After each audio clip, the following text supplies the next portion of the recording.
And President Akufo-Addo says the Office of the Special Prosecutor will remove the fear of partisanship and put the fear of God in persons who may want to rob the country.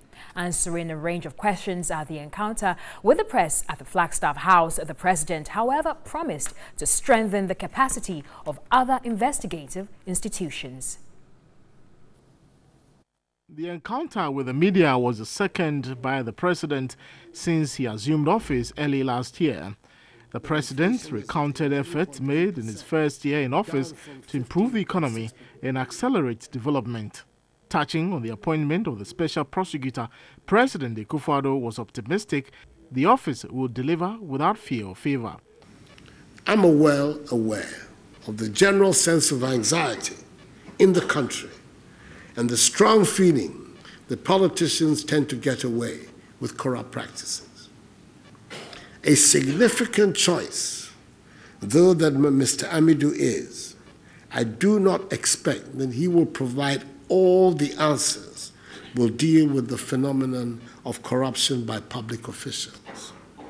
But I do believe that at the least, the office will remove the fear of partisan prosecution and begin to put the fear of God in all public officials who are intending to go down the path of corruption.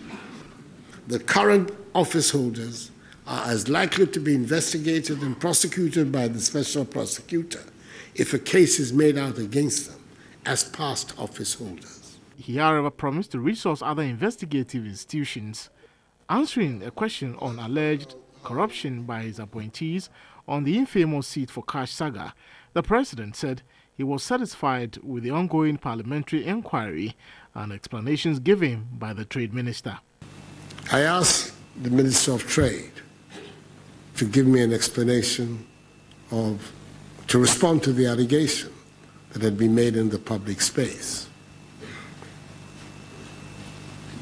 I was there at the occasion, and nobody had made me aware that there was anything like people buying money to sit next to me or anything.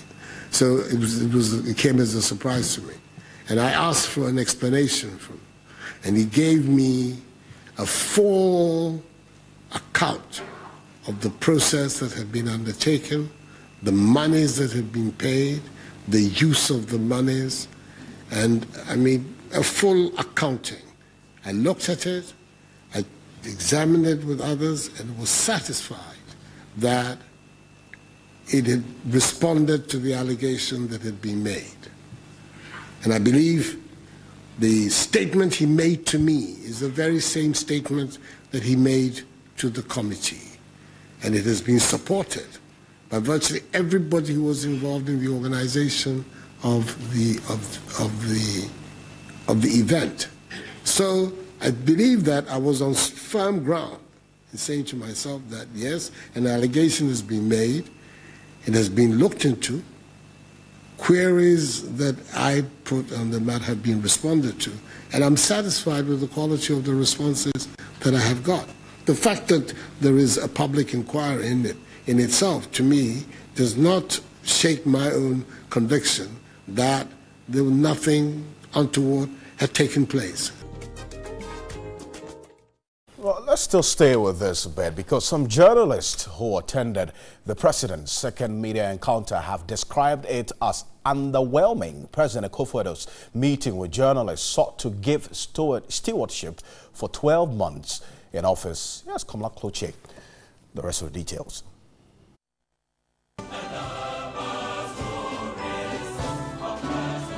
A president unfazed with talks of corruption, despite attempts by his critics to taint him, he says.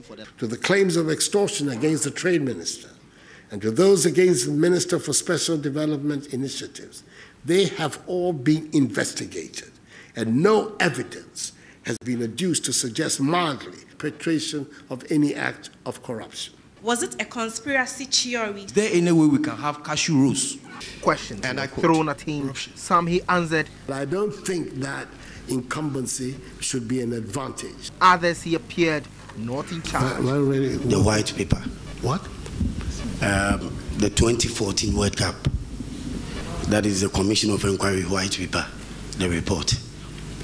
Mr. President, please, are you interested? To be honest, I've forgotten about the 2014 white paper. A walk away from the very first encounter, organizers wanted to give as much opportunity to journalists from across the country the chance to quiz the president. Hello, Mr. President.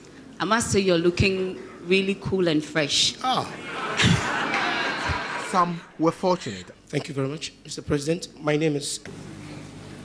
That's King Edward. Yes, and that is the last question. Thank you very much. I insist.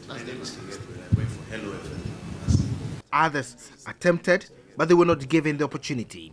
My question is, this Fulani President intends to interact with the media twice in every year.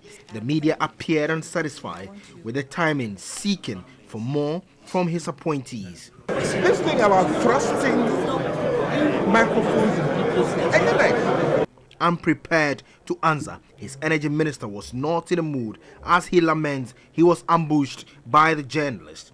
The media certainly is unsatisfied. Today's encounter is one of the most underwhelming ones I have been. I mean, if you ask me what is the major takeaway, I'll struggle.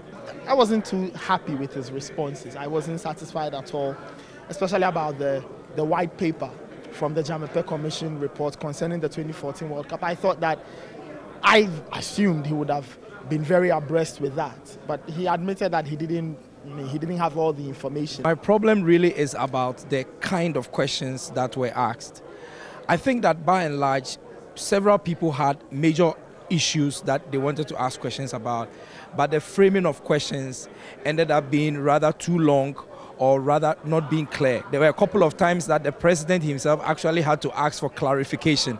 I think that in planning this, if it is a Ministry of Information that is the key planner, they better invite interested parties, maybe the GG, the Heritage Forum, and so on and so forth.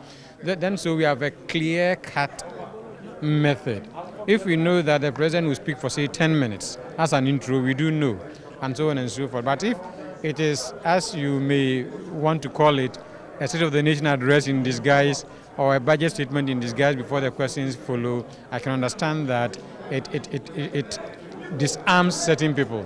But the Deputy Minister of Information, Kojo Nkrumah, explains lessons have been drawn from the second encounter. If we had a lot more time, we would have had a lot more questions. But within the time frame that we had, within the constraints, we had questions from journalists from all over the country dealing with issues that matter to various parts of the country. I think that this can only get better. Komla Kluche, TV3 News, Accra.